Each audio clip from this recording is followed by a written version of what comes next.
Welcome to Profiles in Eccentricity, a show about weirdos. With your hosts, John Fahey, Aaron Peter, and Matt Brousseau.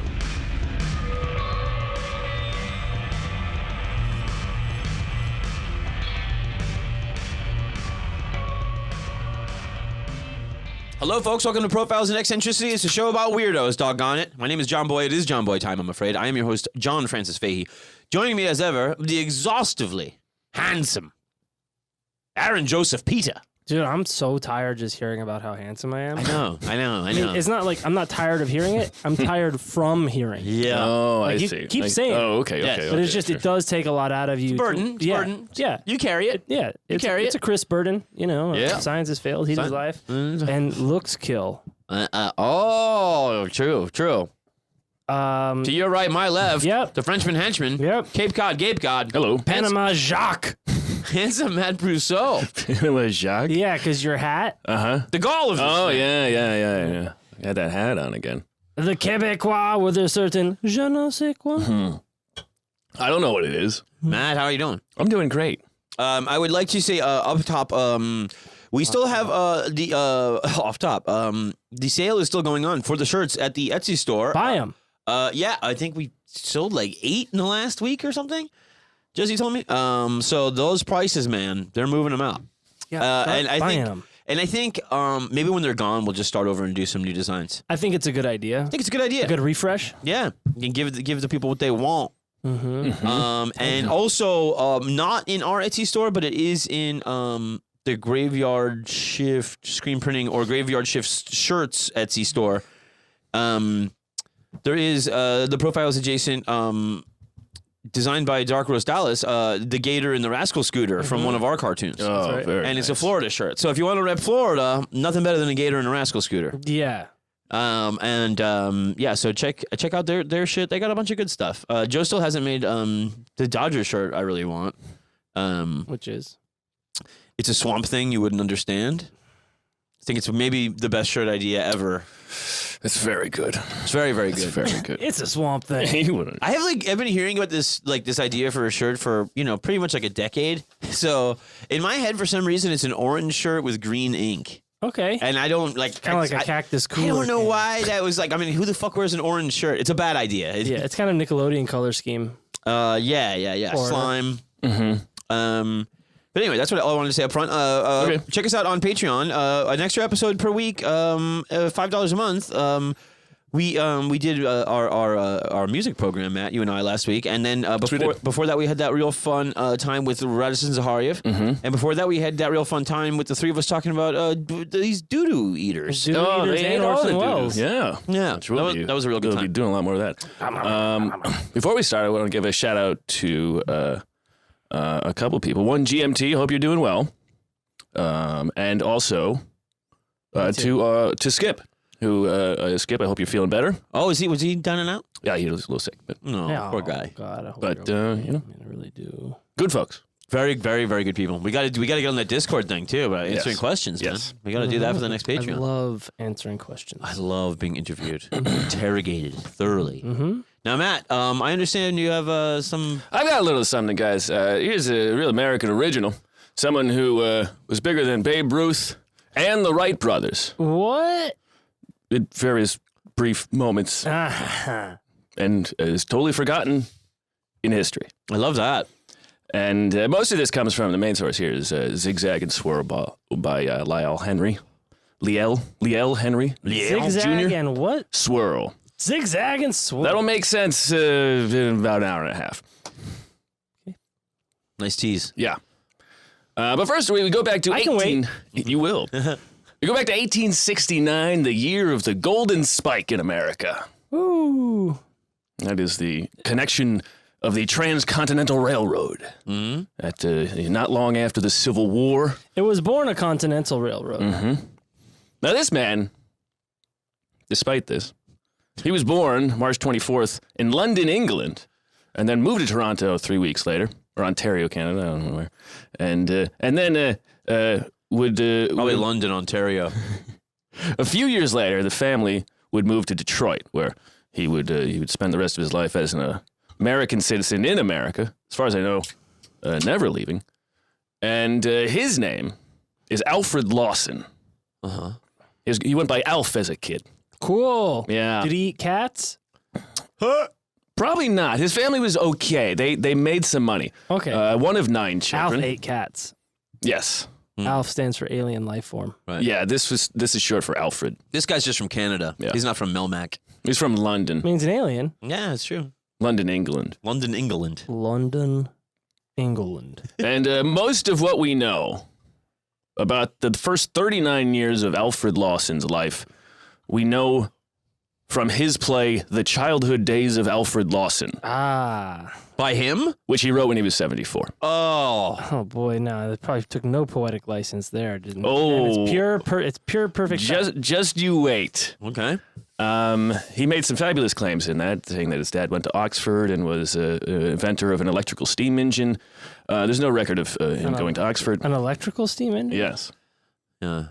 It was a different time. Was way ahead of his Yeah. time. And also tried to build a perpetual motion machine at home. Cool. That I can get behind. Uh-huh. And as a kid, his dad ran a one-man factory for weaving rag carpets in Detroit. You can only imagine plenty of rags back then, so you needed to carpet them. Ugh. Yeah. Well, Okay. and Take your word for that. as a kid, young Alf, he was a newsboy, a bootblack, a chief mechanic. Again, this is all according to him. Right. A chief mechanic at a carpet factory, probably his dad's. Furniture painter, stave maker. Staves are the parts of barrels. Aha. Bellhop, blacksmith assistant, farmhand, door-to-door sewing machine salesman. And according to Alfred Lawson, all of this work built his body up, quote, so that at the age of 15, he was like a young racehorse and was more powerful in muscular development than most men. Oh, So God. vascular. Yeah. With so much sinew. Yeah. All that selling and stave making. The striations. Yeah. Pretty hot. That's nice. Yeah. I like it. lugging around these sewing machines. And according to also to Lawson, quote, he lived upon nature's best products, fresh air, raw foods, pure water. He ate no meat, drank no booze, and smoked no dope. He lived a clean, natural life in every way. Thus, he developed a powerful body of marvelous dexterity. Wow. I think we can all relate to that. Oh. That last part, at least. Yeah. Being 15? Yeah. Yeah. The pump is my only drug. The pump. The pump.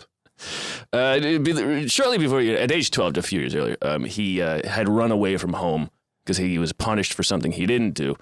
And then his parents, and he just traveled around the United States on these new railroads for 2 years. We know what happens there. And then, But he could probably bear hug guys into submission Yeah. by that point. Yeah. no, there wasn't. The railroads were too new for all the raping back then. Oh, yeah, okay. they hadn't even figured that out They yet. had dedicated rape cars. Yeah. That'd That's be in a caboose, pal. Yeah, it took them a while to figure out. Hey, do you know you can get on these and Just do whatever you want. just meet a guy and make You him got a your stick property? with a polka dot handkerchief on the end and a can of sardines. Do whatever you want. You don't even need the sardines. No, you. It's just for fun. Yeah. The guys with the least morals, like traveling at the highest speeds throughout the country. I think things haven't changed. Yeah. Now that it's in private jets. Yeah, That's it's a good spacecraft. point. Yeah. That's a good point. So when he's 15 or so, he returns to Detroit, and he enrolls in an industrial school, and he works at a factory. And at school, he gets in a lot of fights, he says, and according to him, he also resolves disputes among his classmates, and this is a quote from him. He was so thoroughly loved and respected by the members of all classes that his decisions were invariably accepted without argument. Oh, God. But he was getting in fights. Yeah. Look, Peacemaker, but I got into a lot of fights, yeah. And I kicked the shit out of all of them, too. and they agreed with it. Yeah. Yeah. Okay. Well, maybe that's what he means. Maybe Did he beat him write up. it when he was 15? He wrote Yeah. it when he was 7. After he fucking ransacked them, they're like, yeah, you're right. They all agree with me, see? And at the factory, presumably, he begins to play baseball. Because that's how a lot of people played baseball back then. In a factory? Yes. Shoeless Joe, for instance. Like just out back or something? No, the factories would have their own teams. Yeah, and it'd be Oh, like got a it. lunch Yeah, thing, and hey. you'd play. And Yeah. it was a thing to do to It's keep kinda them like Revolting. Yeah. Tire them out. Yeah. Bore them. Yeah. Bore them. I mean, back then baseball was more exciting than anything else. Yeah. All they had was It was a walking. hoop with a stick. Somebody was going like, "Hey, why does Joe Jackson have no shoes?" And they're like, "Hey, let's play ball." We'll answer that later. Does that really come up? No. Yeah. That's what they yelled. He only had that was because in one game he got a pair of new shoes, but they were not broken in and too tight, so we decided to go shoeless in a game. Oh, yeah. So that's why. It's not like he was. Well, I like to make it a class thing. So anyway, you're not wrong. At age 18, apparently he gets pretty good at baseball because at age 18 he rides a freight train into Frankfort, Indiana. This is 1887, and he just shows up and offers to pitch for a team for a meal, and he pitches so well, he holds a professional back then is, they were in some league. They're being paid. Right. And he holds the team through no runs through 8 innings, and that night a manager signs him to a contract. And according to the Boston Daily Globe... 3 meals a day. Yeah, probably 2, but... 3 squares and a bottle of bourbon. How about that? According to the Boston Daily Globe, which was an actual newspaper, a real newspaper, he in 1889 he pitches 35 games and he wins 33.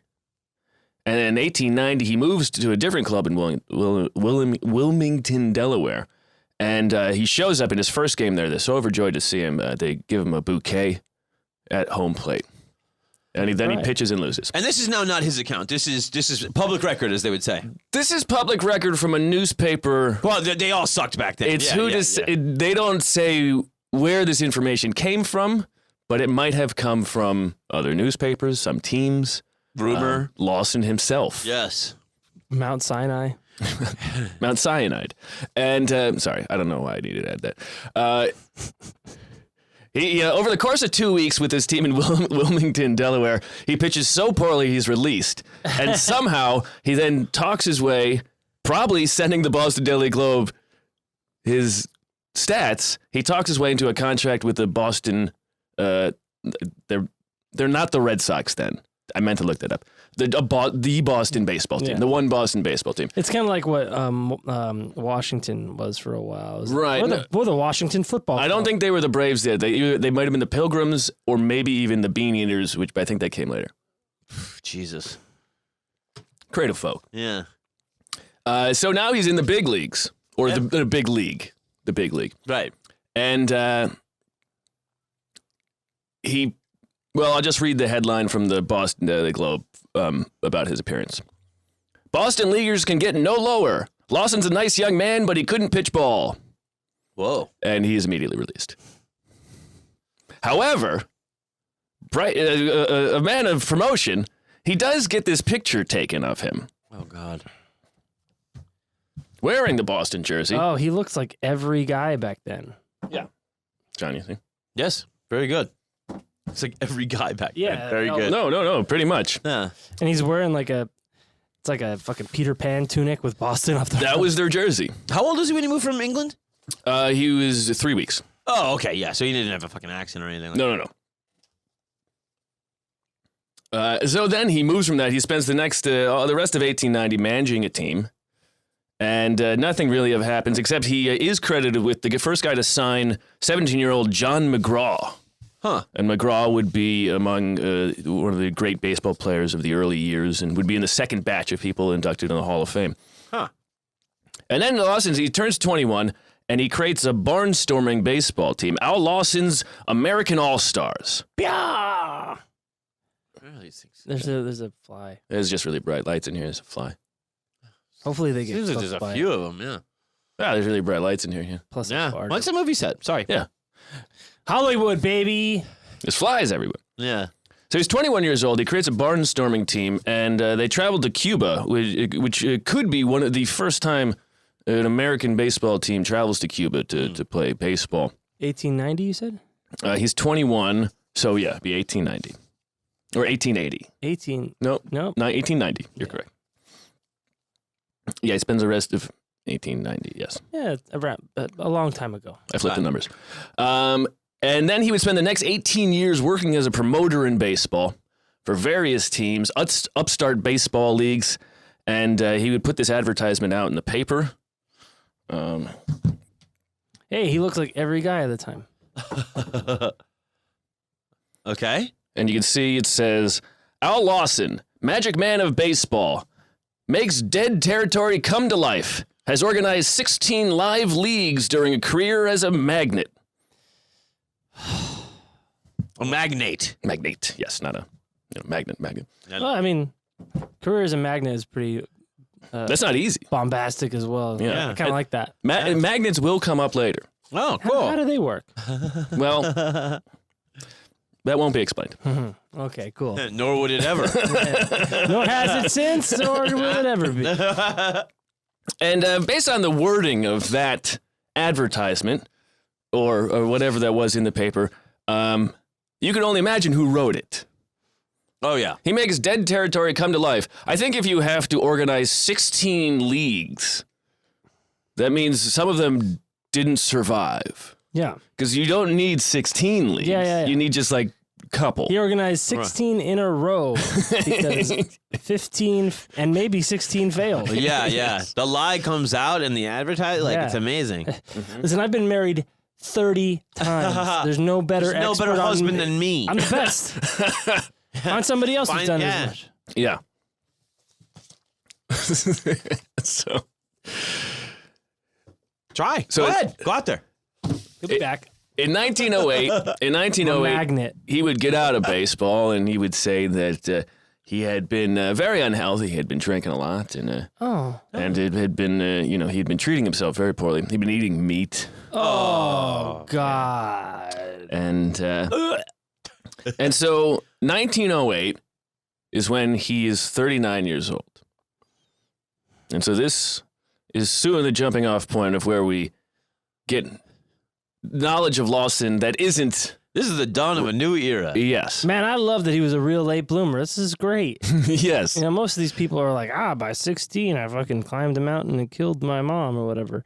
But this guy's like, I didn't really get started till I was fucking 39. Other than the 16 weeks he started. Most people are I was 16. Yeah. I mean, Birdman of Alcatraz went to prison at like 20. Yeah. You know, then famous. Yeah, and he's well known. He is. Yeah. It's true. I'm saying it's nice to see a late bloomer on here. You know, much like us. So Still waiting to bloom. So now Lawson, it would be 1908, he'd get out of baseball. But in 1904, he would publish his first novel titled Born Again.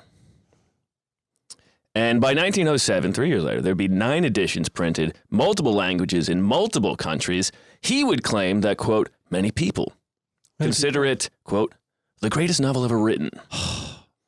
A 1957 review of it, 1957, mind you, review of it called it, quote, one of the worst works of fiction ever printed. Yeah, many people consider it the best novel ever written. The illiterate.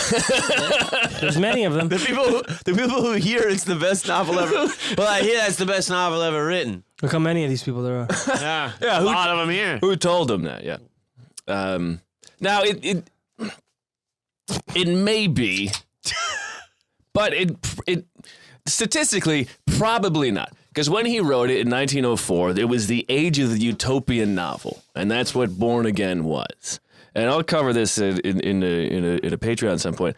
Lawson was piggybacking on a hot trend. Between 1888 and 1900, there are 160 books written under that theme of this new utopia, and it always had this similar type of feeling of here there's someone has a dream, or they end up in a scenario where some wonderful person explains to them all the things wrong. They meet someone who's a genius from the future or another land or something, who explains all the things wrong with their society. Yes. And tells them, if you only lived like our society, right, you would have wonderful success. All right. That's also the thing, a lot of the huckster spiritualism is absolutely. Absolutely. Well, this has been going on for years in Egypt or whatever, and you're like, okay, I believe you, I guess. I've never been. I would so never know. Like, yeah, I hear it's the best.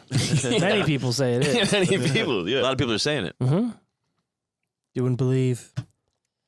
And Born Again tells a story of a man named John Convert.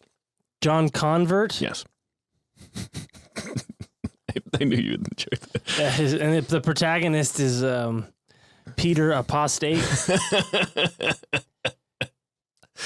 Oh, I thought you were going to say like the T-1000. That would be very His cool. mother's Sarah Convert. Sarah Convert. Have you seen this? Come with me if you want to be born again. Have you seen this apostate? And so a convert, he gets lost at sea and he wakes up on a strange island.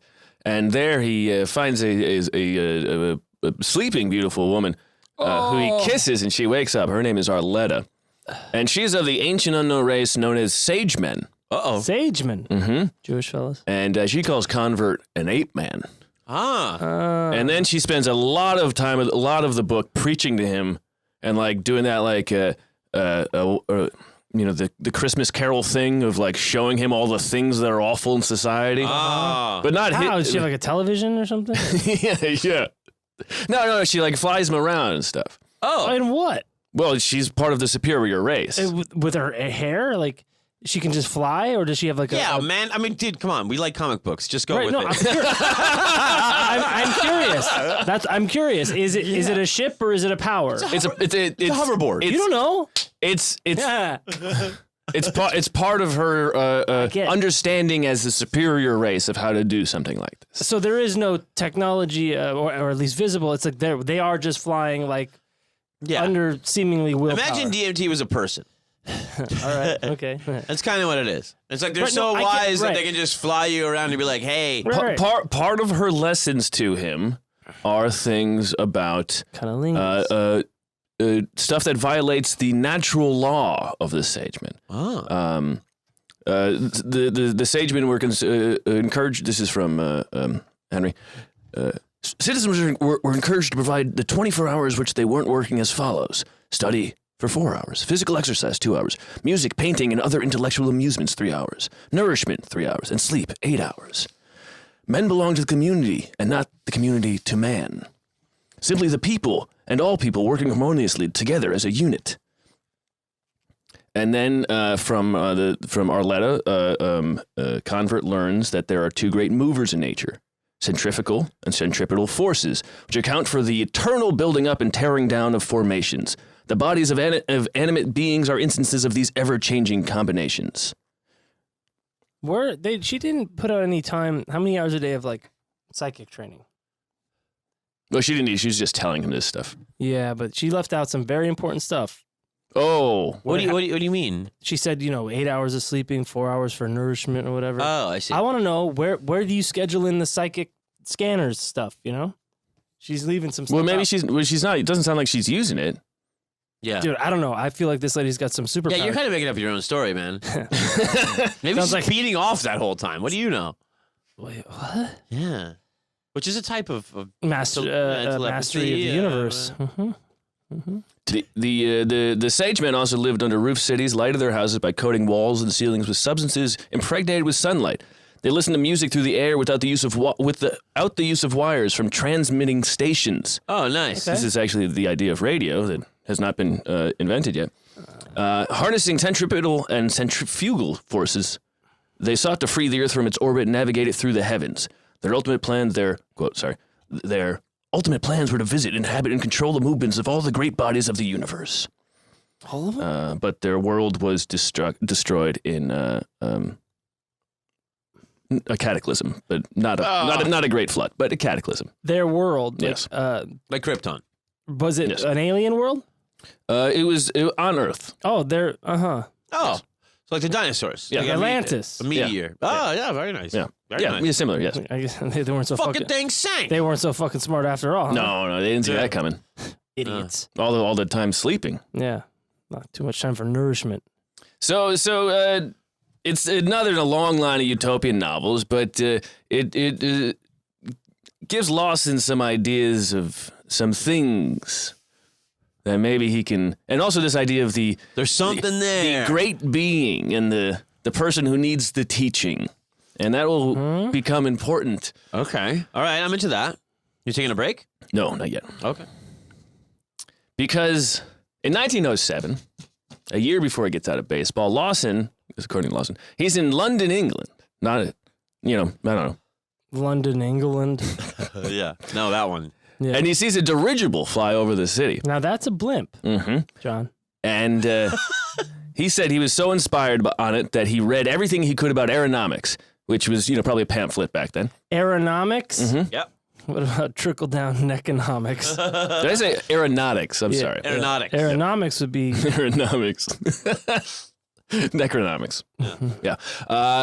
And he would become, from this moment on, 1907 on, he would become the most fervent proponent of the, quote, winged gospel.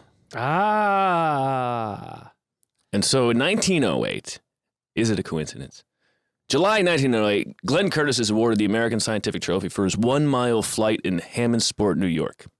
September 1908, the Wright brothers keep their plane in the air for an hour twice in one day. Oh, Maze. so hot. In November, the first issue of Fly, the National Aeronautic Magazine, hits the magazine newsstands, and Fly is Alfred Lawson's newest creation. Oh, get up there.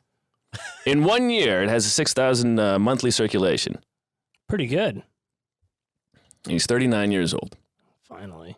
And then he sells it. He moves to New York City. He creates a new magazine called Aircraft. And in a year, it has a monthly circulation of 14,000. Great. Good God. I mean, this is the cat's meow type of stuff. Yes. You're This guy defying. knows what he's fucking You're doing. defying man. natural law. And this is one of the covers of... Airplanes. Yeah. This is one of the covers of Aircraft. Fuck is the guy doing up there? I think this is like the third or fourth issue. Oh, that looks cool. And that looks cool. It shows what in his mind is almost a city of planes. Flotilla. And One day we'll all be up here. and I'll float up here. none of them necessarily look like they should be flying, but it's a drawing, so they are. Yeah. They just figured it out. Yes. Yeah. And he starts to use these magazines to promote aviation. And in 1909, he writes, a grand new era has just dawned upon the human race in which there are no insurmountable walls to stop man's everlasting march forward. Flying has absolutely no limitations, and progress along this line, once begun, will never end. Transportation is the most essential thing in life. The ability to shift substance from one place to another is apparently nature's foremost purpose. In fact, judging from the workings of electrons and on up to the greater bodies in space, moving things about appears to be nature's only aim. You got to get this stuff out of here and get that stuff over here. Yes. And remember that idea, because that's going to become very important. It's honestly like not a bad summary. No, it's an interesting idea. Move this shit around. Stuff's got to be moving. If you're not moving, I am just flying through the universe. Look at me.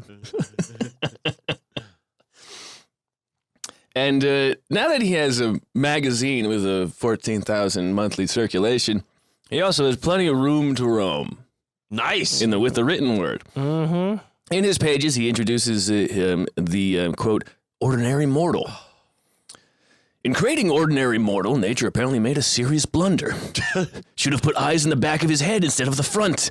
This would save him the trouble of twisting his neck to see what is taking place in the rear, which he spends all of his time doing. yeah, nature. You fucking idiot. I Yeah. want to see 4 eyes on it. Yeah. But they give you like feet to turn around too. Yeah. Takes about a second. A lot easier just to turn it. Yeah. Whatever though, man. I mean, do your thing, Sure, go ahead and... I mean, Mother Nature, what a fucking idiot. yeah. I don't have Normal. eyes in the back of my head, and anybody can be back there? What's going on? Come on.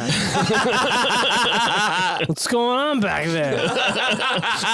Someone behind me? How entitled can you be? I know. The So evolutionary the process. Yeah, that's what millions that's of what eons of years. the neck evolved for, you dipshit. The caloric demands of 2 extra eyes. Somebody could poke you in theirs. Yeah. Tell that to the fish that forgets everything like a second later. I mean, I don't think it's a necessary literal thing. Lawson shows almost no predilection for comedy.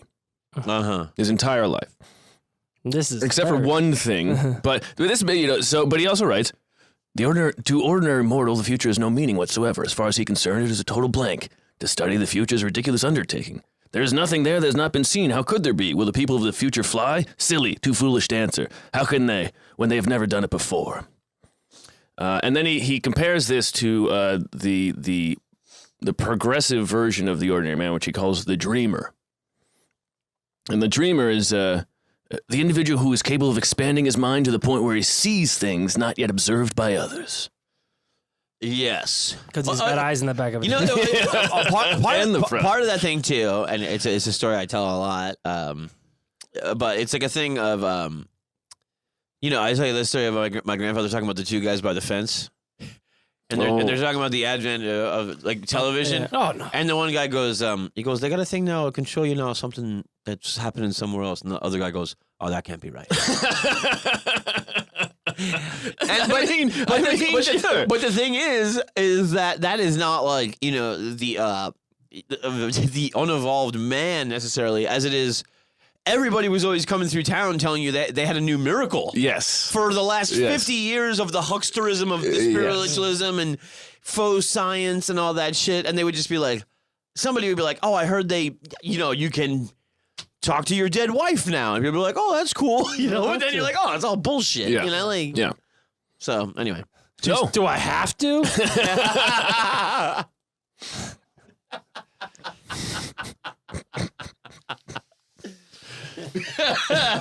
Good question. He also, in 1911, he makes the following predictions of of what will happen with planes. The plane of the future. He says, They're going to crash, some of them. as to what I believe will come to pass within the next 10 years. The flying machine will be able to ascend to a distance, i.e. altitude, of over 10 miles. The flying machine will be able to stay in the air for more than 5 days at a stretch. The flying machine will be constructed to carry more than 50 people. The flying machine will be made capable of crossing either the Atlantic or Pacific Ocean.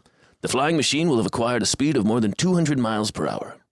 It's close on a lot of that. I mean, I don't know how many of those happened within 10 years. No. But it goes pretty fast with aviation. Yeah. It goes kind of the Whole point. idea. It's about moving things around. But I mean, you know what I'm saying? Uh-huh. God damn it. Yeah, he's a big student in aeronautics. I got my Can't believe I flunked out of aeronautics. bro. I had to take advanced remedial aeronometry. How many different voices have we given this guy? I mean, they all make sense from what you're saying at the time. Yeah. Lawson, he writes, when man gets out of his economic rut, he is at present and becomes more unselfish and thinks less of his own stomach than he does now. He will devote much time to the study of universal laws, and to do this successfully, he will have, and this is all in caps, to get off the earth. You gotta get off the earth. They loved using the all caps. Oh, yeah. Well, I don't think they had italics on the typewriters, so. Yeah. Well, I think it was also especially in, the bullshitty type things, which is kind of like Think and Grow Rich. Think and Grow Rich, like every other sentence is in caps. Well, you have to shout at these people. you have to look at your goals and you have to do them. It's like you gotta think that it'll work. Get it through your head. Yeah. Now, in 1910, the issue of Aircraft, he predicts that the time will come when one human brain will direct the whole aeronautical machinery in all parts of the world. One human brain. Yes. Like fucking Dune. Yeah, there's no computers. We got these people that hook them up. But I got it. Yeah. No crashes anymore since we hooked up the hive brain. Steve, how are you going up there? Don't fall asleep, Steve. Don't talk to me. I'm busy. Oh, God. Lost one. Well, Worst thing you do is show Steve your tits. We had about 3 crashes that day. best thing you can do is show me. I'll tell Steve later. I'll describe it. I mean, he loves the fucking thing. Me, not for me, but I'll tell him. Now, in the spirit of Born Again, Lawson writes that in the year 2000. In the year 2000. So he's writing this in 1913, I mean the year 3000. Oh. He describes. What happens? He describes that by then, because of air travel, there will be two distinctive types of human beings. Nice. The Altiman and the Groundman. Ah. The Altiman will be born and live his whole life at the very top of the atmosphere, will never go below a certain depth, while the Groundman will live upon the crust of the earth at the bottom of the atmospheric sea like a crab or an oyster, and will never go above a certain height. Huh. Bottom feeders. They're unwashed. Yes. But the Altiman will be superhuman. Because he's so in the air. Yeah, well, I mean, he lives. I mean, I'm up here, being up baby. there is The that's cloud where city of Bespin. that's the place to be. Right, where there's no oxygen. Yeah, So you can't think. What the fuck is he talking about? They're pumping it in from down below. yeah, they're stealing it. It's like Vegas. In truth, what happened is, in the future, there would be, multiple types of men. You know? Like hot and ugly, or No, like ones with vaginas and stuff. oh, Yeah. Oh, you never saw that. You never saw that coming? Yeah. I spent all this time in Think there's gonna be planes. two types of anything? Yeah, come on. You binary Two types- bastard. Yeah, come on. Get real. What are you talking about? Born again. Fucking bigot. Now, you can see some similarities between that idea and Born Again. Sure. Some similarities with the Sage. The Ubermensch. sage? Yeah, Yeah. The Sage Man. and then the thinking of that idea of the intellectual superior who will save humanity. Oh, God. Such a dangerous idea. It's such a amazing, stupid idea. Now, Henry writes because Henry he's talking about why get into aeronautics?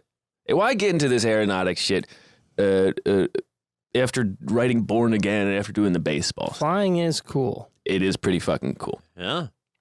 But much in the same way of doing the utopian novel, Henry writes that if the cause of humanity's moral reform could be advanced by the progress of aeronautics, and if the progress of aeronautics entailed both actions by dreamers and, quote, great men, then Lawson had all the legitimation he could possibly want for the pursuit of exalted ambitions. So That means he's got a big line of bullshit. well, that Lawson is saying, well, in order for me to create this utopian society, I see planes as the way to do it.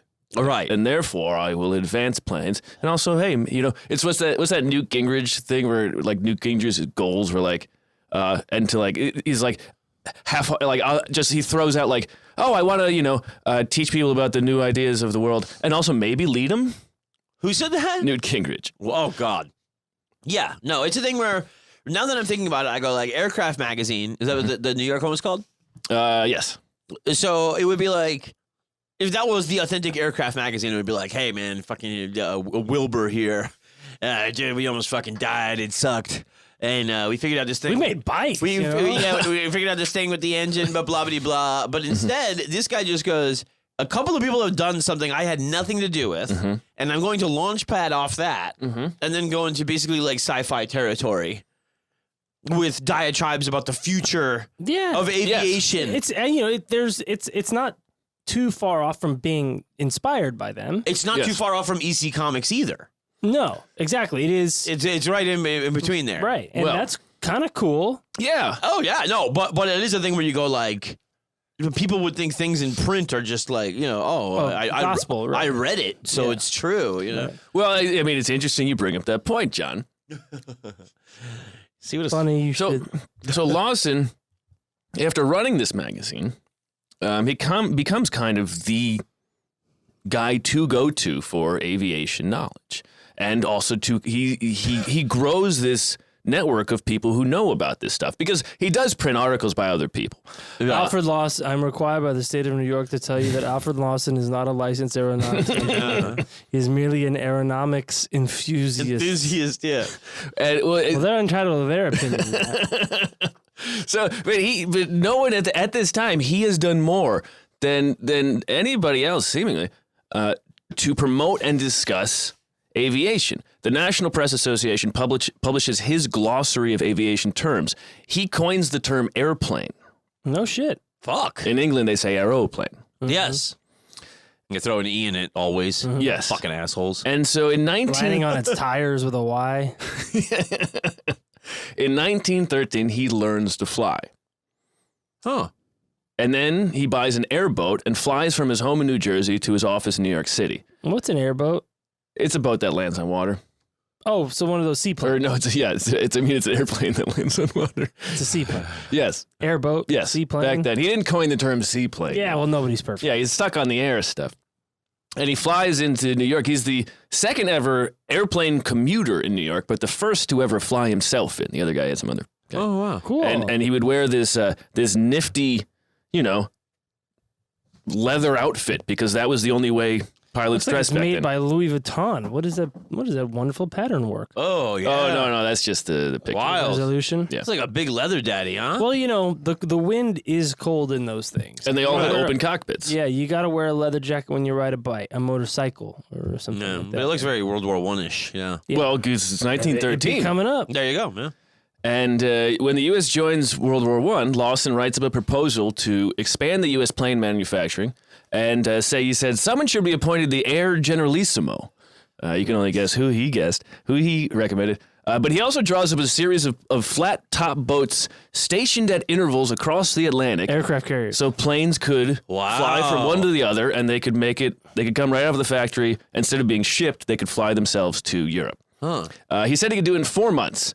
And he opens a factory in Green Bay, hires a man who is regarded as an excellent engineer named Vincent Bernelli, who does a lot of the engineering work, the thinking, or the doing, not the Italian fella. Italian American. No, yeah, definitely. Shut up, you idiot. What?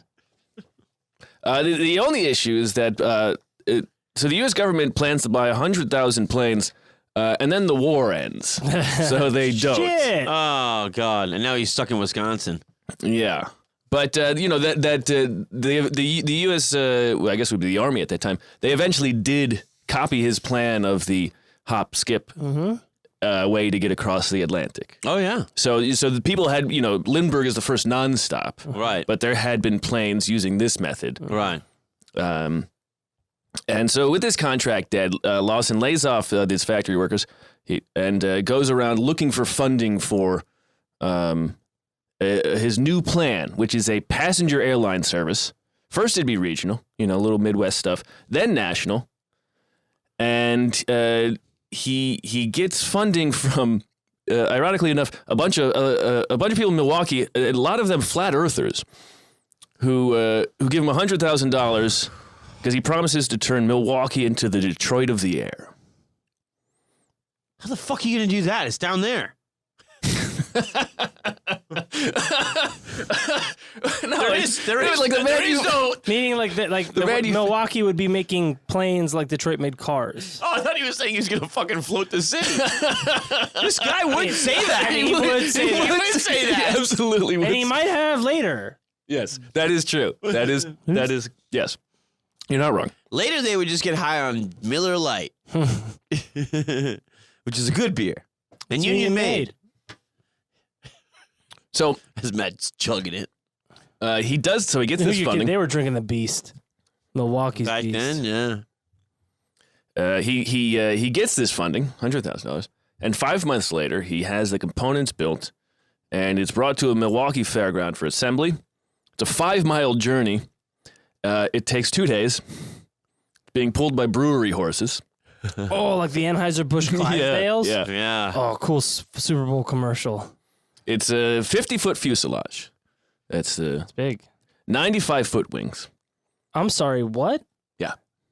The wingspan is 95 feet Mhm. and the fuselage is 50? Mm-hmm. Capable of carrying 16 passengers and 2 crew. If you push the seats in, you could carry 26 people if they weren't sitting down. Largest non-military plane never built at the time. Here's a little description of it. It's a big plane. That's gigantic. It's huge. It's all discombobulated with the wings. They're so big. Here is a picture of it. Did it have a name? The Spruce Moose. Yeah, I was going to say like the chode load. Because its wings are fatter than it is long, Yeah. Wow. It would later be called the ship, or Lawson would call it the ship that made Milwaukee famous. But I don't find a name on it. But here's a little picture of it. I didn't take a picture of it. Right. That's it, really? Mm-hmm. Damn, it looks pretty good. Yeah, it does. But it's hard to get the scale of it in the picture. Yeah. It just looks like your standard biplane, Right. but it looks like it's got a covered whatever. But imagine those 95-foot wings, right? 95 foot. That's pretty nice. Fucking huge. Yeah. And they build it. They have it dragged to this fairground, and By horse. by horse, which is what a dichotomy of it. Yeah. But the next thing they need is a pilot. And the rule, Lawson has trouble finding pilots because his rule is that I will run the engines. You fly the plane. Oh. So he's the one that pushing the throttle around, and this guy's got to just steer. Stick the stick. He's like, yeah, you point, and I'll go fuck around with wrenches while this thing falls apart. Yeah. Yeah, he's R2. Yeah. But they eventually get this guy is perfect candidate to a former RAF man named Cox, Royal Air Force guy. Hey, the pit's named right for him. And some eccentricities about this man. He's a small man, 110 pounds, a ballroom dancer, professional ballroom dancer. Wears fancy clothes, also kids' gloves, and has very little knowledge of the planes he flew for the RAF. Okay. I'm a dancer. I don't know what's going on here, man. I'm a dancer, damn it. Well, here's what I do. I zig and I zag and I spiral. I do the 1, 2, 1, 2. Fosse. Here's what I go, up, down. You handle the Yaw, engines. pitch, roll, and drag. These are all dance terms. I mean, if you know how to dance, damn it, you know how to fly. Simple. It's a tango of the wind. That's right. And you're my partner. All 26 of you standing up. It's a conga line. Let's go.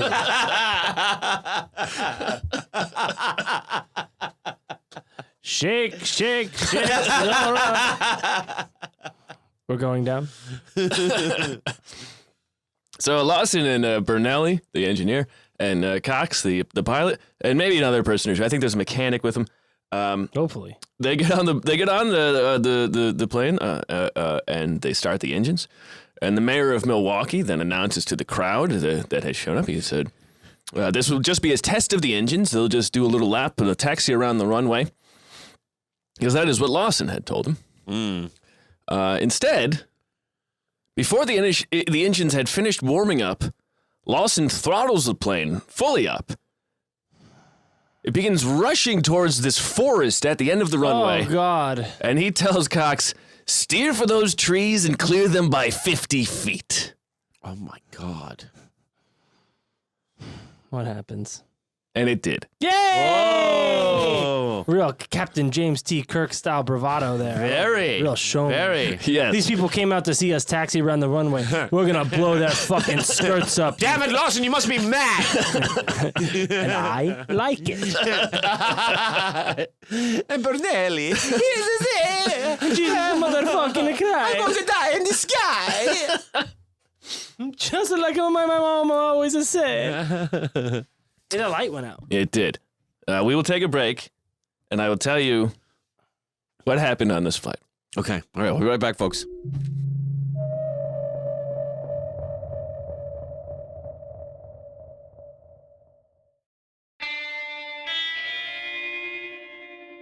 And we're back. Oh, wow.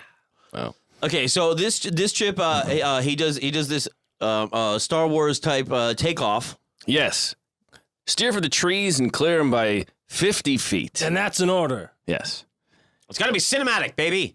And they do it, and they're up in the air. And you can only imagine the relief of not crashing into the forest. Yes.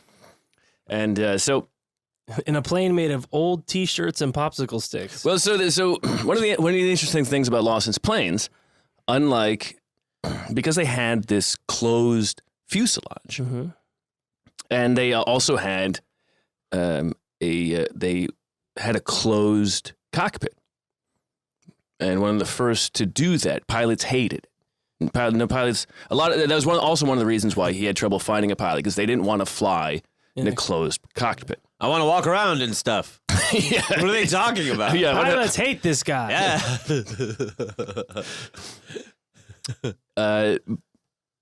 But inside the plane, all of the wires were hidden behind wood panels. So they could have passengers without having them like rummaging around in the guts of the plane. Yeah. So it was very modern in that sense. Right. I mean, more modern than most planes back then. But they didn't have like seatbelts or anything. Seatbelts aren't doing anything if you're crashing into a forest, man. Not a forest, but seatbelts will become important shortly. Hopefully. So they get up in the air and they spend the next 20 minutes just dazzling the whole city by there's a thing up there. Yeah. They're flying around. Look at us go, baby. Yeah. And they're flying around Milwaukee for 20 minutes, and then they run out of fuel. Oh, God. And they like Bush Light? the beast. The beast. And they can, because they were so excited, no one was probably paying attention to the fuel Gauge, the yeah. gauge. And they're forced to land in a pasture. They land, all four wheels immediately blow out upon hitting the ground. Oh. But the plane survives. And there's just a whole rush of people, and I think there's a fire engine shows up because someone thought there was a giant, explosion or something. A farmer rushes out, and he's like, "Oh, what are you doing here? Hey, are you angels?" Yeah. And you an alien? And Lawson steps out, and they all survive, and it's a total success. The plane stays there for a few days. They refuel it, they get the tires replaced, and they take off again. And this time, 10 minutes into the trip, Lawson tells Cox, the pilot, "We're going to Chicago. Do a loop." No one, no one, there's been no discussion among the other people there that they're going to Chicago. Make it so. No one, I assume there was a compass, so they had an idea of where to go, or maybe they're just judging by the landmarks. You can probably see it. There's a lake. So follow the You're lake. flying 50 feet off the ground. Yeah. You're flying 50 feet up. Follow the trail of ceviche. No, they cleared the trees by 50 All right, feet. so you're 60 feet off the 70 ground. feet off the ground. Your horses that towed you there are going faster than you. This time they head to Chicago. There they land in a field on purpose. And then basking, all of these reporters show up. And Lawson, as it seems to be the case many times at this point, basking in the attention, then announces, unbeknownst to, again, the entire crew, that now they're flying to New York City. Jesus Christ. New York City. And no one had to change of clothes. They probably smell like shit. I mean, how long did it take to get to fucking Chicago? Well, there is that. Probably 8 hours. So they're not going that far each time, because if they're running out of fuel after 20 minutes, yeah, New York is far more than 20 minutes. Yeah, right to now, it takes about 3 hours. Next stop, New York City. No, about 2.5 hours from Chicago. 2 hours. Yeah, I'd say the. Well, yeah, if you're flying out of O'Hare. Yeah. I don't know. Yeah. Midway airport so talk. much Never been to O'Hare once in your life, have you? Yeah, I think so. Probably. There's also it's a Midway, connector. right? Yeah, Midway is the other one. See? It's a connecting place if you want to go east. Bullshit. Now, what you want to do is fly in LaGuardia. Do you think that anybody told them that? Never did it one time ever. Whole time in New York. No, I hate flying into every airport in New York because I'm still an hour away from anybody in New York. Yeah. And it's a pain in the ass to then Well, you get a What are you helicopter. talking about? Like in man. Manhattan? Brooklyn. Oh. I mean, JFK's like in Queens. Still. Well, I mean, it's traffic, man. Come on. People want to live there. Get yourself some web shooters, man. yeah. Helicopter. Okay, you're not wrong, I know. but you're not right. No. So over the next 3 months, they would travel round trip from Milwaukee to 10 different cities. They would cover 2,000 miles. At every stop, they were front page news. And every time Lawson got enough attention from people in the city, he would say, "I want to have 100 planes in the air by next spring." And he drew All doing loops. He drew up this map. Loop-de-loops. He drew up this map, which I didn't take a picture of. Barrel rolls. Oh, and so like, for instance, he lands in Dayton, right? And in Dayton, the Dayton magazine has this cover story form of Lawson's idea of passenger air service. Oh, it looks like a trolley car. Oh, with windows and shit. Like, yeah, with a wing. Yeah, I saw it. Yeah. Well, he's not that far off, man. Yeah, it's basically like that now. What? They got windows. Well, yeah, windows happened, but not like full like ceiling to fucking floor. Well, it's not going to work at such high altitudes in modern airplanes. Of course it's not. But back then, it possibly could have. But also Before climate change or something. before the Alti man. But you have to imagine, like the idea of sleeping on a plane. They're using already the idea of what they had for trains back then. Right. Yeah, We're putting a train in the air. Yeah, they're not rethinking the sleeping car. They're rethinking where the sleeping is done. Mm-hmm. It would eventually happen. I was really hoping you were going to say they're re-sleeping the thinking car.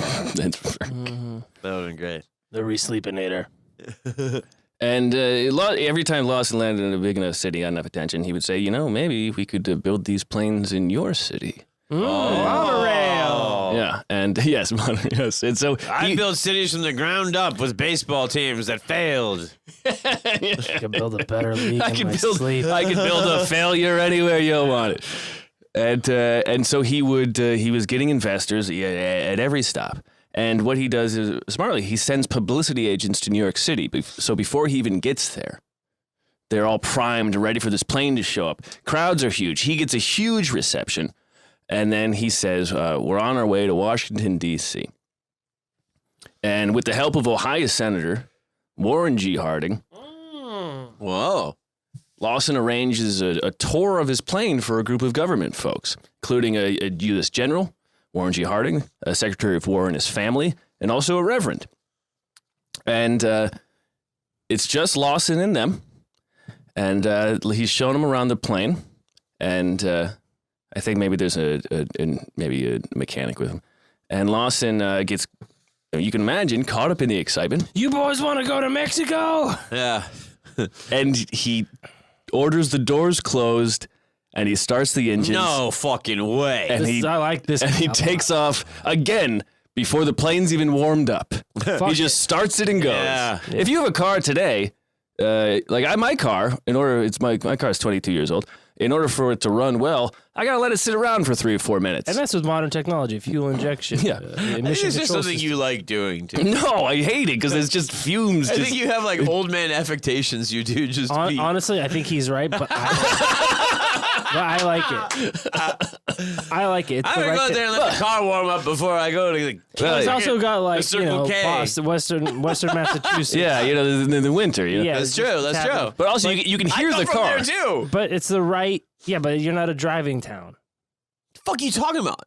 New York. I mean, It was the suburbs, man. We all were driving. Yeah. But it's colder. It seems like it was colder where he was.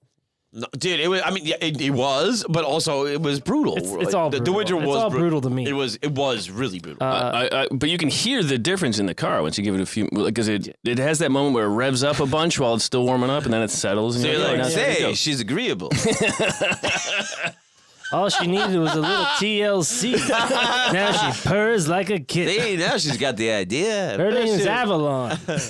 All she needed was a few minutes to think about her options. Because of the implications. Jesus Christ. How foreboding. Yeah, well, whatever. Fine. It's modern day. I feel like that's Everyone's got a choice. Yes, you got to warm the shit up. But this guy doesn't give a shit. No, he's just. He's like, sit down, Warren. Where we're going, we don't need roads. So, You want to be president, huh? Yeah, that'll happen. So it's not warmed up. What, am I become an asshole or something? He takes it down this field. There's no real runways back then.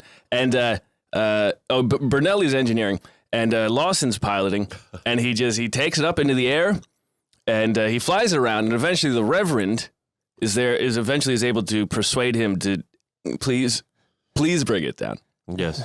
And You pray to me now. Up here, I'm God. Make your fancy God make you do this, Reverend? Yeah. Bet you didn't know that Lawson could do this. But when he tries to bring it down, they discover that the plane is bobbling all over the runway bobbing all over because it's too heavy. And they can't... Because of all these Washington fat cats. They can't stop it in time. Is it because all the pork barrels spent?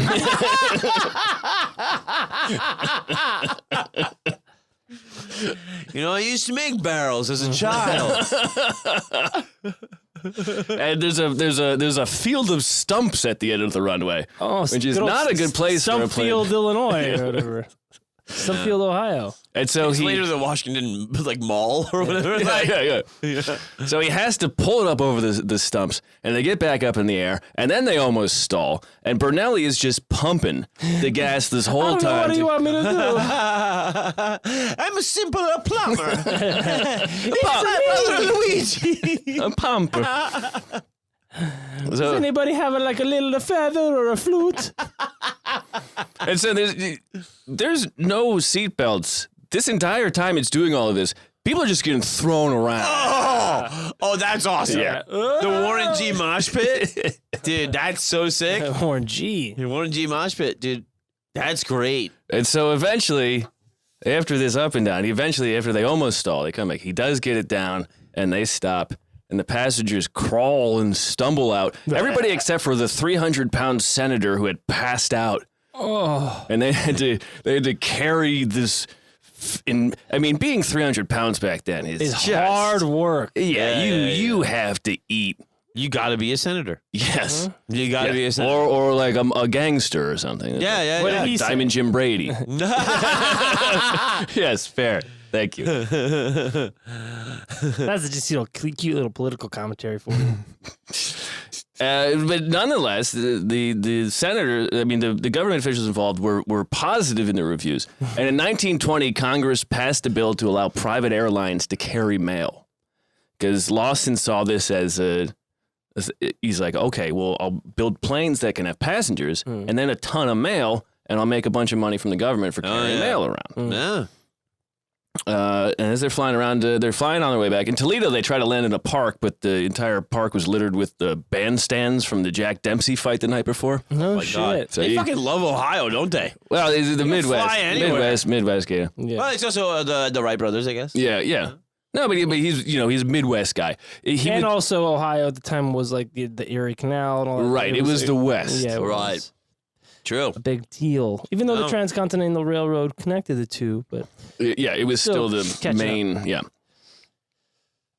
They try in Syracuse. Lawson cuts the engines too soon, and the plane lands in a cabbage patch in front of the runway, and then it rolls into a ditch, and all the passengers, or everybody on the plane, which is really just those 4 or 5 guys, they're all thrown against the cabin. Damn. And then they came up with belts. yeah, nope. On their way back, on their way to Dayton, the Army that day had canceled all of their flights because the weather was terrible. But Lawson, every time he promised these flights around the U.S., he said, even weather won't stop us. Damn, dude. Bad fucking call. And so he decides that they're going to fly. The Army canceled. No, it doesn't matter. We're going to fly. They hit terrible turbulence. They run out of gas with no idea of their location. my God. Lawson sees a river and he says, aha, that's the Ohio. Cox, you follow that. And when they land in a farmer's field, they discover it's actually the Monongahela, and they're in Pittsburgh. Oh, my God. And they destroy this farmer's field. But Lawson talks him into investing into the company. Jesus dude, Christ. that's great. Yeah. Man, fuck your fucking turnips, man. I just brought you a gift. Gift of the future. Come check this shit out. Yeah. Lock the doors. No, so after they land in this field, the plane it can't take off from this field. There's just not enough room. So the whole thing is taken apart and then shipped to Dayton, Jesus, what a fucking nightmare. where they rebuild it, and he flies back to Milwaukee and receives a hero's welcome when he gets there for this round trip tour. Yeah. Crazy. Also in Washington, D.C., I should add, when they were in Washington, D.C., they learned that their pilot, Mr. Cox, had indeed served in the RAF. Oh. But not in the capacity he stated. Uh-huh. He was a second lieutenant who had never flown in the war, had only 8 hours of flight experience when they signed up. That is fucking incredible. Christ. That's one of my favorite, because by the time they found out, He had 8 hours. He had more than 8 hours. Yeah. He now had like 20 hours of flight experience. Yeah. Look at flight, so easy. A lying Englishman can do it. Yeah. See, like with the flying hobos, the thing that they were saying was like, it was like the prayer tour because their shit was falling apart. Yes. The prayers are centered at nobody knows what they're doing and they have all the money at their disposal. Yes. And And more coming in. Yeah. And if they had died in that first takeoff, it would have made perfect sense. Yes. But I guess They just flew right into the trees. They must have known enough, I guess, because also just Pull up is the big the size thing. of the craft too, though, was like untested. It was, Yes. it was a major achievement. Mm-hmm. Absolutely, no question, major achievement. Something like that a plane like that had never been flown before, Yeah. and a tour like this had never really been done with a plane like this. Oh yeah. So Lawson is now kind of huge. What year are we in now? This is 1920s or 1920. Okay. And he's being called the genius of the air. And like that Dayton magazine picture said, coast to coast in 36 hours. You just have to Quick take little hop, skip, and a jump. Yeah, it's just Click your heels and you're right there in a day and a half. yeah, it's 15 2-hour flights. With an hour layover in between. But you have to imagine that also, is that faster than a train? Then it's probably similar. It must have been a little. It is cooler. Certainly yeah. cooler, yes. See fertile Iowa City. The adjectives you have to use change when it's just it's fertile. It depends on who you're selling the flight to. Nubile, Lincoln, Nebraska. White Dayton. Yeah. Now Lawson needs to get to. He wants financial backing because now he's got an idea for this national air service that he's been planning. Which is like part of the government? Which Or is it private?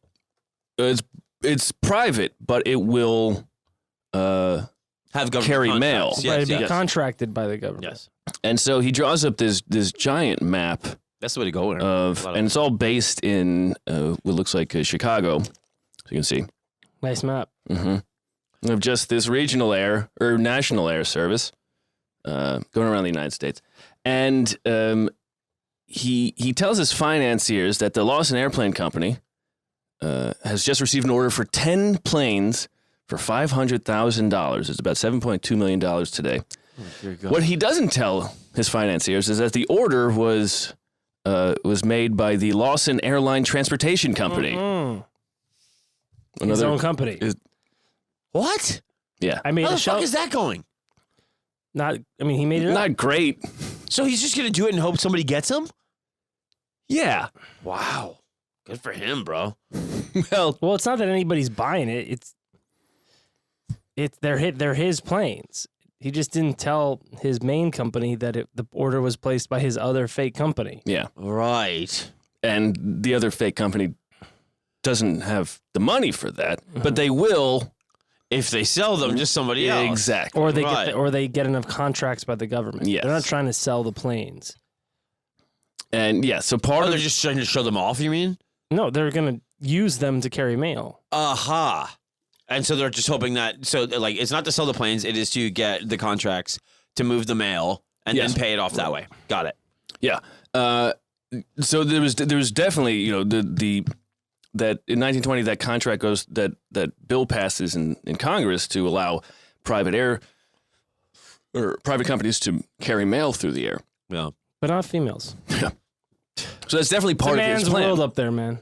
That's definitely part of his plan. And so that part of that is, he uses that to say, look, we have this money guaranteed from the government. If once we build these planes that can carry mail, they're going to carry passengers and they're going to carry mail. You have guaranteed money for the mail. Obviously the passengers will show up. How could they not? And so there's a whole system in place of like, okay, well, we'll build these planes and we'll start flying, Start moving motherfuckers around.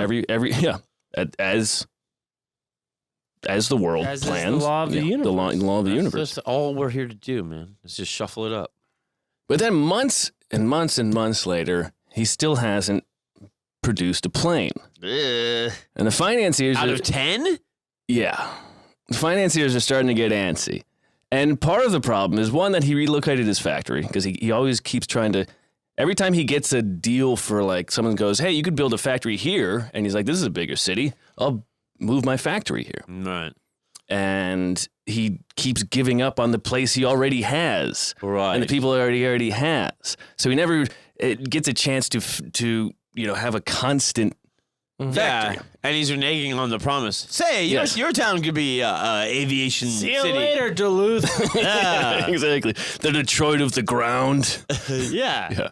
But, not then. AKA Detroit. But more than that, he had already given up on the plane that he flew around with because he has started working on his next new plane. Uh-huh. And he said his original touring plane was underpowered. So he wanted to add another engine, but he couldn't stop there. So he increases the wingspan and the fuselage. He wants to carry 24 passengers and the mail without having to move the seats around. He wants a cockpit that is separated from the cabin. Good. And the cockpit has a sliding overhead panel. So if the pilots want to, they could just fly in the open air. Fucking Thelma and Louise. Yeah. Oh my God. Which is a Sunroof in a plane. Yeah. Yeah, good for them. Yeah. Which is, what you want your pilot to have. What you like to do is get rid of that nice, smooth, aerodynamic fuselage. Yeah. And open it up so the front catches all that good air. Yeah, Exactly. and also so that the pilot can get like a bird's beak in his eye. Yeah, exactly. Yeah. Yeah. Or water in the cockpit is always. Yeah. He also wanted a second door in the back of the plane because every time they crash landed, that their door jammed. Fuck. The doors work too good. He also wanted the passenger section to be able to be converted to sleeping quarters, and he also wanted a shower. Now, the plane could only carry 20 gallons of water, so only one person could use the shower. Lawson. Well, if he wasn't on the plane, it could it's not be the It could be, Italian. if he wasn't on the plane, it could be you. Oh my He God. did the plumbing, though. Listen, Lawson, you're really gonna like. I know the pipes are green, but it's kind of like my thing. Wow. Where do you keep your turtles? Jesus, one of you that's like 24 passengers. You're like, all right, somebody stinks. Yeah, Let's figure out who it is. Me. And we're throwing you in the shower, right? As you can see through our huge glass windows, we're over. We're gonna watch. watch. And we got a long way to New York. So listen, we're throwing somebody in the shower. So who stinks? Just stand up and go. Early aviation was nuts. Yeah, and That's how they would do it. Yeah? And everybody would watch. Yeah. They throw peanuts at them. yeah, we still don't have a shower on planes. Yes, dude. Yes, they do. Well, not for us. I mean, No. But What do you mean us? for What do you first mean class. us? Are you like fellas? Yeah, No, not for fellas. normal folk. No, There's no such thing as gender, man. I'm going somewhere. There are normal folks. Going somewhere in August. I'm Oh. flying business class international, Oh, say. which is not first class, but No. for us, Yes. it's first class. Yeah. Oh, you better But believe it. first class international on airlines like, let's say, your Turkish Airlines or your Singapore or your Philippine. The true first class on international flights like that, they have showers. Yeah. And the pilot blows you. Oh, yeah. And it's not the other way around. It's not like that movie Airplane. Uh-uh. You don't have to blow the autopilot. No, the no, autopilot no. blows you. Yeah. No, that is like the movie Airplane, isn't it? No. She had to blow the autopilot. Oh, right. Didn't you like movies about gladiators though? Yeah. Well, the kid did. She didn't. Yeah. But yeah, those first class and you find like Saudi Emirates. That's the one. Turkish Air, all that shit. It is your part of your plane is like the size of this little room. Whoa. It's so stupid, but one day. Yeah. Comes with that human furniture like in Soylent Green. Yeah. Damage, man, the fucking... I love human furniture. And my human furniture is on the fritz. My human bidet is dry. I won't tell you where the water spews out of. But Me. most of the time, it's clear. I'll let you figure that out. Human bidet. Yeah. I think he's just peeing in my butthole. You wish. Well, I think he's peeing in that guy's butthole. I think he peed in that guy's butthole. So this new idea for a plane, he does have a name for it. It's called the Midnight Liner. Say. And it's been a year since his whirlwind tour. Right? It's late 1920, early 1921. Right. It's a year since this total success of crashing in farmland. No. Yes. And Yeah. This total success. You got the farmer on board. yeah, he did get the farm. He said the investors started to get antsy. I'm thinking about this guy with this this ruined Whittling field. his corn cob I'm pipe. starting to get antsy. I don't know. I won't need cabbage anymore if this plane gets in the air. I also think too that like I'm just like surmising what I think is like it was like even though it was a grift of my auto company versus my flight company, then it still was like work. Yes. And so every time he was moving the factory, it was still going for like a publicity thing. Yes. And then he just goes like, this whole thing's a big pain in the ass. He goes, I just need a new big publicity thing. Yes. Because now he's been hooked by that one first. Yes. It has no analogous idea or story to anyone today working in futuristic technology Right. who is tired of doing the work. Right. And then chastises people for not wanting to work. Not wanting to work. Yeah. She chastised me. So it's been a year since his tour. He has no planes out of the 10 he said were ordered. And so he agrees that he will build this new one he has. And his financiers, they say, either you get it in the air or we're done. And so Lawson decides he's going to build a 300-foot runway behind the factory, and they'll take it off from there. And the plane was too large to ship. Where's the factory now? You remember? I don't know. The Midwest somewhere. Somewhere in the Midwest. It's not in Green Bay. It might still be in Milwaukee, but it might be in whatever town he wandered into. He just woke up. I mean, he doesn't drink, so he doesn't wake up drunk. He wakes up ambitious. Yeah, worse.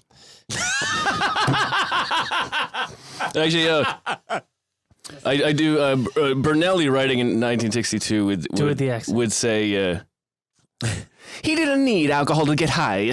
His ego kept him floating in the clouds. Plus, we were literally floating in the clouds. If only the plane could run on an ego.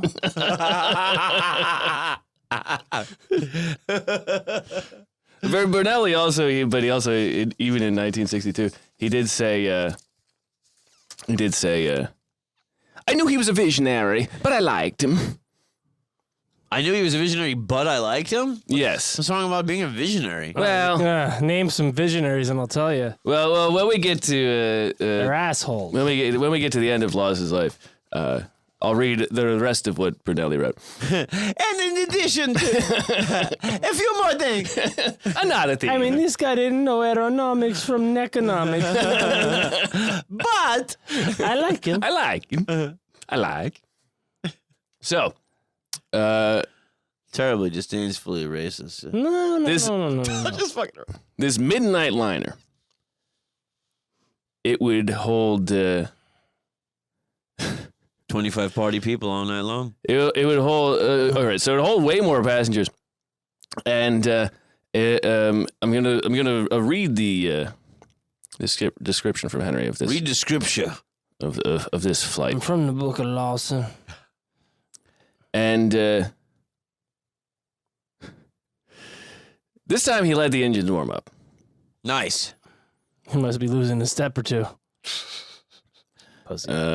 There was very little wind. Ideally, there would be some wind, so the plane could use that to take off. And the runway was too soft. Ugh. Muddy. And the plane wasn't moving fast enough to take off. Shit. But the good news is that there was just a bunch of farmers' fields. You're very familiar with these at this point. And they got that good, solid Cabbage Patch ground. After the runway, right? The bad news is that because this was the field. They said just in case we don't have enough speed, we'll use the farmers' field. Yeah, fuck these people. What they didn't plan for was that it was the springtime, and that's when the farmers plow their fields. And it's hard to pull a plane into the air when There's tilled soil. when it's hitting bumps along the way. Yeah. Now, if the field was plowed in the right direction, they could have figured that out. Right. But it wasn't. No. It was plowed in east-west, and they were heading north-south. Speed bumps. And I'm going to read as a Henry now. Lawson was determined to fly, however, and ordered Wilcox to take the plane up. He finally got a real pilot. Or a guy who wasn't a ballroom dancer. No offense to that. But it's still Cox in his name. Good for him. It's true. It's true. He's very. I don't have to want to learn an extra syllable. Giving full lift to the elevator, the dutiful steerman got the plane's nose and wheels off the ground. Under the circumstances, getting the plane airborne was an achievement, but it was not a sufficient one. As the midnight liner slowly ascended, a farmhouse loomed ever closer ahead. It was apparent the plane was still not high enough to clear it. When Wilcox banked left to avert collision, the left wing caught some tree branches, which next put the plane into a collision with a telephone pole. Now carrying a wooden pole and entangled in wires with another several hundred feet, the plane had been dragged back down to earth. When it did, so did the right wing, which spun the plane in the opposite direction. Good God Almighty! And the plane just, Is there passengers or is it just the crew? It's just him and Wilcox, and Vincenzo. a random Italian man. They couldn't even know. I don't know. And that plane was no more. And here's a picture of that crash. The debacle. I should have taken a picture of this. I'll show you, Aaron. Oh my God, it's so big. It's huge. It's probably, In the notes underneath that picture, it's that you wrote in. Yeah. It says, "This thing looks like shit." Oh yeah, that's fucking massive, man. Yeah. It's huge. Jesus. Those wings are stupid. Yeah. Yeah. And these are all biplane wings. It's not like it's like some. It's like when a guy is like rolling a joint too big, where you're like, hey man, like That thing's gonna dip. let's just It's gonna buckle under its own Yeah, with weight. it like they're doing like, oh, I'm bracing it. Yeah. I'm gonna add like 10 Yeah. 10 reps to it. Yeah, You're like, what if we just didn't smoke? Yeah, how about we pack that bowl? And- Oh, you roll 15 normal size. yeah. Yeah. Because like the 20th puff of that is gonna suck. Yeah. Yeah. All that accumulated saliva. God. Mm. So that was the end of the Midnight Liner. Yes. Great name though. It really, I really like Yeah. it. Yeah. Anything midnight is cool. Midnight Liner, Yeah. baby. Midnight blue. Midnight sun. This baby goes coast to coast all night long. 36 hours. If you're Coast just to coast. joining us, you're welcome. You're joining Midnight Liner. Give us a call and tell us what you're wearing. Say, would you like to take a shower? You can. Would you like to? Hey, maybe we could save water. We only got 20 gallons. Maybe. Well, I guess if do they it have to together. land, Wait, what? Maybe we could do it together. oh, that's a good idea. Save water. Then probably the whole tilt would throw. But if they have to land every like 2 or 3 hours, that means like just one person takes a shower every time they're in the air and they That's fill it up plenty again. of times. Yeah, It's a good idea. You're right. Yeah. I mean, it really.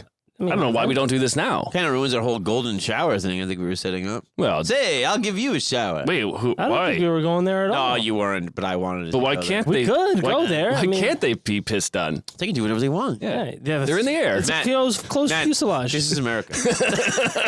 Even if it's up in the air, It's still America, right? Technically. Yeah, these borders go up. Technically. So the Midnight Liner was dead, and but Lawson wasn't done. Oh, no. He would patent the idea of the double-decker transportation, and this would cover planes, trains, buses, boats, and trains. So he has the patent on those tour buses in London, England. Yes. He goes, dude. Whether he gets, he goes, didn't get anything from it. If there's people on top of people, I'm getting some money. If there's people on top of people, I'm You getting got the some money. Altaman, and you got the what are the fucking normie man? Yeah, the ordinary man. Yeah. That's The Ultiman. And we break it down. yeah, I mean, one. Real simple. The here at Omega Boston, Man. Yeah. The Beta. And then he had an idea for his next plane. It was a 104-passenger, double-tiered plane with a dining car, showers, baths, sleeping berths, and room for 10,000 pounds of mail. This is something a fourth grader draws in their Trapper Keeper. And it's got a cutaway, like a P.T. Anderson movie, where it's like, this is where the milkshake water fountain is. You know what I mean? Like- but dude, he's gotten away with a lot. He's gotten away with a lot in a short period of time. It's got Yes. a dining car? It has Or was that just using the parlance of the times? it has a dining car. Area. It's kind of more of a stand. Yeah. It's kind of like a. It has a dining table. It's whatever that fucking. What's that news thing in the airport with an H? Yeah. Is it like Harper's News? What is it called? Yes. Yeah, it's fucking thing And where they're you're like, they just sell these like things, magazines and candy. They just exist in the airport. Yeah. You're like, fuck. and The business. it would be a 100-foot fuselage, a 200-foot wingspan. Nice. It would have 12 400-pound engines because he could only buy Army. 400 pounds? Yeah, he couldn't get the better ones from the Army. He had to get a bunch of cheap ones. Yeah, he had to get a bunch of cheap ones. And it would fly from New York to San Francisco in 24 or 36 hours. It 24 also or 36. it would also fuel in midair. No. It would be nonstop. Nah. This thing just keeps going, man. 36 hours, it just keeps going. They didn't say if they would refuel the shower, just the plane. This shower's pure gasoline. Looks like it's piss. You wish. Don't worry, Lawson, we got it from here. We'll refuel the shower water. This is Mr. Lawson, the shower is nice and warm, but it smells like a piss. It reminds me of the shower with my mama. here's a How's your gout, dirtbag? I bet that athlete's gone away, hasn't it? Do the reading. I don't know. here's an artist. Here's an artist design. This is from Scientific Age, January 1927. The Super Airliner, he called it. So I sign on Super Airliner? Oh, dude, it looks like shit. It looks like the inside of the Titanic. It kind of does. I'm just sleeping on 15 cots. Before it sank. Dude, just take a fucking train. Good God Almighty! What do you need to do that for? Take a train. You look like you're in prison. 12 400-pound. I mean, 12 400 horsepower engines. That's too many engines. That's Yeah. That's not gonna. No, at, man. At some point, the weight of the engines What's it, fucks with the power of the engines. 400-pound engines? 12.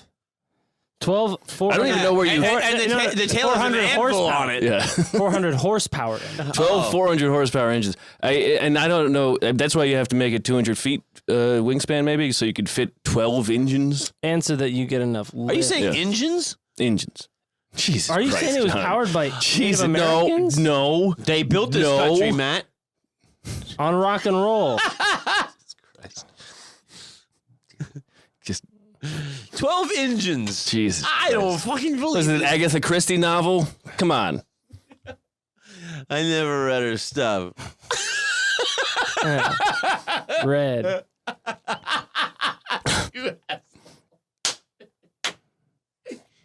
So in 1927, he finishes the cabin and the fuselage. In 1928, he misses the deadline for the project. And then So tense. It's like Uncut Gems on like a career-long level. Right?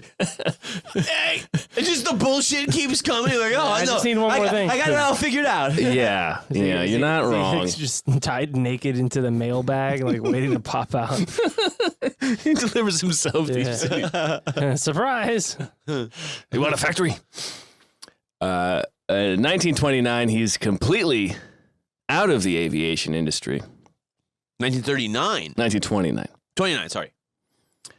But a few years before that, he publishes another novel. No. And this one would eventually be called Man Life. Just us boys up here in the airliner. In the cockpit. Am I right, fellas? Looks like the shower's out of water again. Who's up? Who's up to refill it? Boys, fellas? Boys. Fellas. Mario? Wario. The world at Wario. Now, this aviation career seems to follow a similar trajectory of his baseball career. Would you say? I think. So he's hot for a minute, then he fizzles out hard. Yes. And then a series of boasting about a series of sequential failures. Yes. I'm one of the baddest motherfuckers of all time. We're all gonna live in the skies. I want to be the god above. And so I will ask you: do you think this same pattern will follow the next thing that he dedicates his life to? These books he writes, Creation, Man Life. He discovers the importance of. He expands on the idea of movement, and he discovers the what he calls the laws of penetrability. Oh. Now, I think they differ from state to state. Not in the air. Why do you think I got a plane, buddy?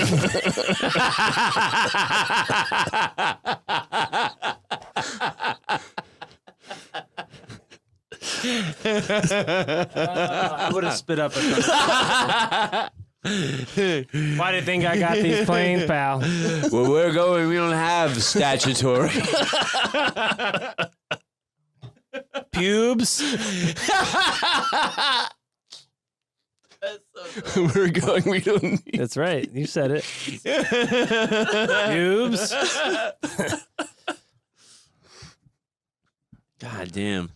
So do I think that it goes the same way?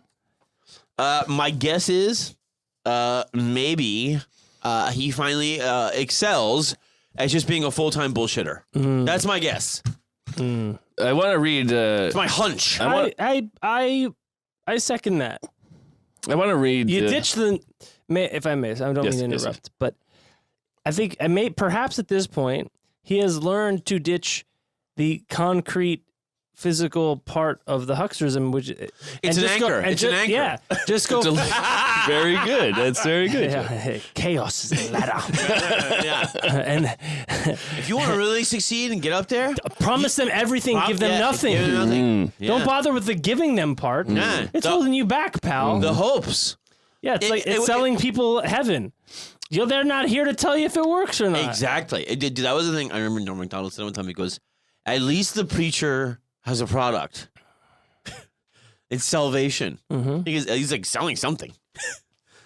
And I was like, I don't know how you can't think that's like a betrayal of your faith. but also I was going like, well, it's keeping the money moving around. Yeah. And that's the important thing. You got to move shit around.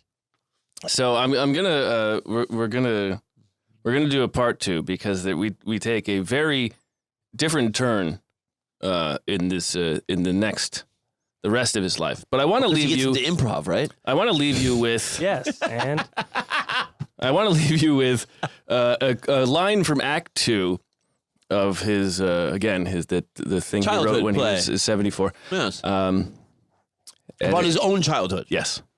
And it is, where's Alfred? And his brother says, he is in the bedrooms working on his pet hobby, penetrability. where Where's the dog? He is also.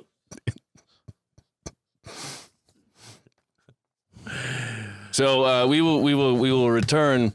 We will Where's come Alfred? back. He's in the Batcave. We're working on penetrability. It's Master awesome. Wayne. Master Wayne. I broke through. I was wondering. Well, I suppose I'll take these glory holes and flashlights. I'll take these portable glory holes like from Who Framed Roger Rabbit. Well, I think now we know how Roger Rabbit was framed, don't we? Pass the bat plug, Robin. All right, man, that's excellent. I'm really excited to see part 2. Mm-hmm. And I think we're going to say goodnight. My name is John Fahey. My name's Aaron Pita. Never so. Good night, everybody. We love you. Good night.